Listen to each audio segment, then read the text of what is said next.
Welcome back. Joining me with more insight on the day's trade is Brent Khumalo from Vestact. Brent, thanks so much for your time today. Now, a lot has changed overnight, hey? Attacks in the Middle East weighing on sentiment today, and the oil price making gains on the back of that, trading above that $70 mark. Is this something you're concerned about, especially if those gains hold? I don't know. I'm not concerned at all about what's happening in, geopolitics or, during our war times here. That's the beauty of living in South Africa, right? But looking at the markets, like you're saying, obviously, Brent Crude spiked almost 9% at some point after Israel reportedly struck the key nuclear and missile sites in Iran, which is what you're talking about, obviously prompting fears over wider conflict and tighter oil supply. So obviously, if you are an investor in a company, that has exposure to oil directly or indirectly, you stand to win depending on, how you invested in those companies.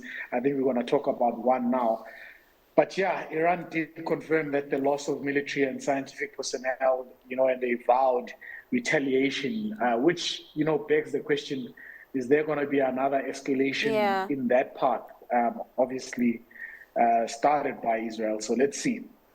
And personally, I don't like war. Yeah. I like peace, but in the Middle East, it's a different story. I mean, we all like peace, right? We all like peace. I'm just happy for once that we're not talking about Trump, okay? I am tariffed out at this point. Let's look at Cesol, right? That company, that counter, making gains on the back of the higher oil price. But I guess not all good news, because Cesol itself has a lot of issues. We saw Moody's downgrading its outlook. We saw a capital markets update. When last did Cesol actually even have a capital markets update? Yeah, look, I mean, Cesol today alone, they were up as much as 10%. I see they're up about 7.5%, bringing their year-to-date gains to close to 6% on the back of, the strike on Iran. But I don't know, man. Cesol, I don't think we'll ever see the heydays of $500 on that company, $600 even. Some people are hoping and praying. That's why you're seeing a lot of volume action today, or just this year for the most part, not just today. Cesol has become a trading stock, and trading is not what I do, so I don't focus much on such companies. And I mean, I feel like some people are also holding on to that turnaround story with, prospects of things changing at Lake Charles, perhaps, listing of that business as well. And talking about turnaround. In investing, sorry to interject there. In investing, hope is not a strategy. Yeah? Fair. So if you buy an asset with hopes that 1, 2, 3 is going to happen, I'm afraid to tell you that things are most likely to go as they are today. So not according to your wishes and hopes. So it's not a strong investment strategy. I'm sorry. All right, let's reflect on some earnings news out this week. We saw Telecoms posting upbeat numbers, that mobile unit doing well, proceeds from SwiftNet coming through and leading to the company reinstating its dividend and declaring a special dividend. It's safe to say that they are delivering on those turnaround factors, that turnaround strategy they had initially put through about 18, 20 months ago. I don't know, man. Telecoms is a very tough business. It's not differentiated. It's capital intensive. Putting down those fiber lines is not cheap. Getting those towers working and getting them closer and closer to individuals, also not cheap. And maintaining them is not cheap. It's nice that they were able to, sell down, sell SwiftNet for 6.6 billion, and obviously that's going to be a nice cash buffer. We're getting a bit of a special dividend as shareholders, but the elephant in the room is still, that big capex that they have to put down. How much of those funds they need to keep and how long they're going to last. But it's good to see finally that service revenues are growing double digits. And fiber-related data revenue, like you say, also double digits.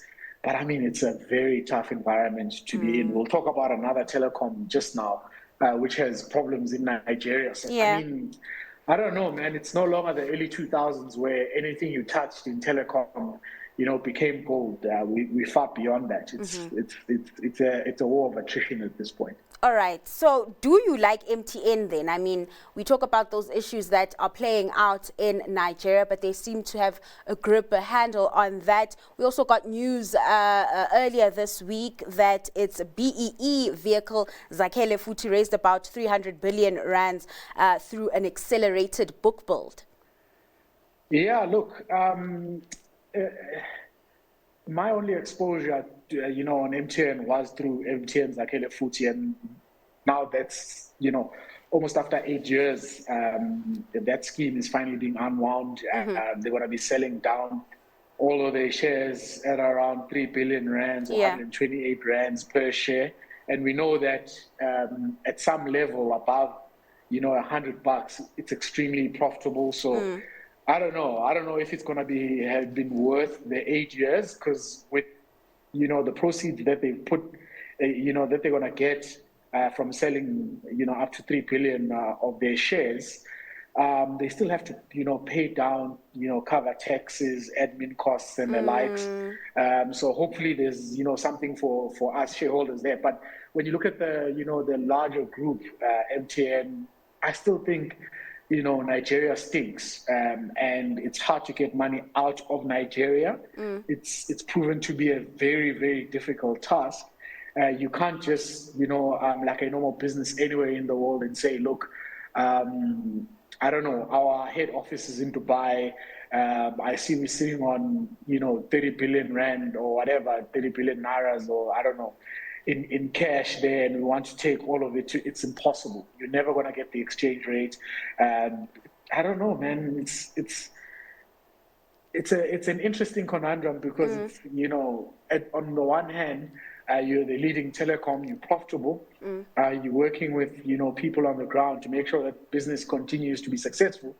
But on the other hand, there's no liquidity to get money out, and lenders can only lend you so much to actually get you to a point where, you say, okay, I have these assets in Nigeria, I need to borrow against them. They're only comfortable to lend you so much against those assets until you can actually realize those assets and create real cash out of it. It's a very tough situation, but a nice one to be in, I guess. Okay. But I wouldn't invest in MTN just based on that. All right. So I would like to see more and more of that cash being realized, being put in the group, being utilized in other areas where MTN is growing fast. I think MTN Ghana, I think Uganda, I think Rwanda, etc. Okay. So where are you seeing value? What is your stock pick then? Look, my stock pick locally, I'll go with Capitec, but most of my asset allocation obviously goes towards offshore investing. The reason why I love Capitec, it's been an underdog. I mean, it's trounced, the PhDs that African Bank, they survived all of that unsecured lending drama that happened, in the 2015s. They're turning out to be a fully fledged bank, based on a strong, base of middle class and the previously unbanked. And now they, it's up to them what they do next. They could have a mortgage product. They could have a business-focused product, which are things that they're working on through partners that they've acquired. So I don't know. Just all I can say is don't discount Capitec.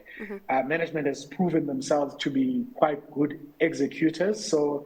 And obviously allocators of capital. So I wouldn't write them off. If you're a long-term investor, you're patient. Obviously, they don't look cheap today, but they've never looked cheap since the beginning. Since they're listing, they've never looked cheap. So you just buy this one, as an anchor holding, and you forget about it. All right, Bright, let's leave it there. Thanks so much for your time and sharing those insights. That was Bright Khumalo from Vestact.